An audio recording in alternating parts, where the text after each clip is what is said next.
to Section 1 of art. Now, this Section 1 art packet is an intro to art, so it's a nice overview of art history. You've read about it or will read about it. It talks about art history and defines what art history is. I want to give you a sense of the images as you go through. It talks about the early art historians. Always be aware of images in the packet. There's a picture of Vasari in the packet, early art historian. All right, first art, Stone Age, Old Stone Age caveman. Cave paintings of France, like this. Let's go France. Also famous cave painting to the Chauveau Cave. Early prehistoric sculpture, Venus of Willendorf, probably fertility image. Then it gets to what it calls the New Stone Age, the Neolithic, and Stonehenge. And Stonehenge are these megalithic, big rocks. And also it was a calendar. It talks about a heel stone here and the henge here. And when the sun is right there, it's June 21st. It's an early calendar. Then it gets into Mesopotamia, the first civilizations. Got a picture of the ziggurat, which held a temple platform. Here's Mesopotamia here, here's Egypt here. Mesopotamia is the first civilizations. These Sumerians are the first. Then the Akkadians come with their kings, and the Gupti thugs come and steal everything. Art reflects the culture. Kings were important to the Akkadians. This is King Sargon. Religion and the state was important to the Sumerians. It was the ziggurat. And the Babylonians bring law, and here is Hammurabi, the stele of Hammurabi, here. Relief is the carving. They call it high relief, which means it's carved deeply in. The Assyrians were into war, so guess what their art is about? Battles, sieges, and hunts. Then the Babylonians make a comeback, and they make the Hanging Gardens and the Ishtar Gate. And then the Persians come after that, and they were famous for their palaces. Persepolis, there's their palace. Then the Egyptians. So go over to Egypt, and you've got the Great Pyramids of Giza. You got the Sphinx, and you have Palette of Narmer. Hierarchical scale is the larger they are, the more important their status. See how large Narmer is. Fractional representation. Each part is different. The head is profile. The body is frontal. And each part is visible. All right. King Tut, his burial mask. His sarcophagus was his coffin. All right, Greeks and Romans got a couple stages. Where's Greece over here? Greece is over here, but Cycladic, Minoan, and Mycenaean is kind of pre-Greek. The Minoans, famous for their paintings. A fresco is a wall painting. Naturalistic means it looks natural. That looks like a bowl.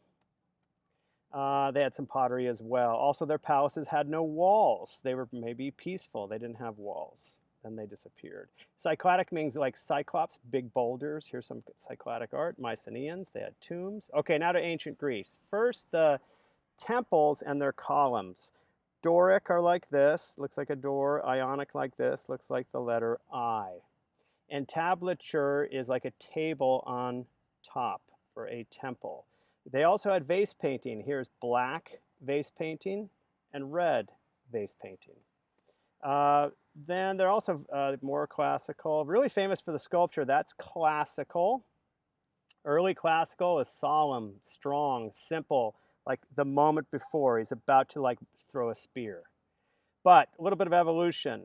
This comes first. Archaic Greek statue is natural and amazing, but it goes archaic where it's kind of stiff to fully classical. Then it'll go, and then the thing that's famous is contrapposta is this knee bend or counterbalance, makes him look alive. He has it, he does not. All right, Egyptians are stiff frontal. You can see it, they're stiff and they're frontal. Parthenon is the famous building. It is the archetype architecture for 2,000 years, the Parthenon. And there are the columns. Okay, Hellenistic is Greek-ish. As Greeks expand, they have this Greek-ish art like Laocoon, Venus de Milo, and it's just beautiful. Beautiful, beautiful art. All right, Etruscans transition us from the Greeks to the Romans. Their famous sarcophagus is a coffin. This one's made of clay. And they had buildings and tomb paintings. Now we get to Rome. Rome is about conquest and power. They'll copy the Greeks and make it bigger and better. They are builders. They use concrete. Concrete changes their structures. It allows them to make an arch. If you take an arch, you expand it into a barrel vault. If you get a barrel vault, you can make a groin vault. If you spin it, you can make a dome. They can make huge concrete structures like the Colosseum, like the aqueducts, and they had some sculpture as well. That's a triumphal arch. It symbolizes triumph. There's the arch, and then they would inscribe inside there things they had done.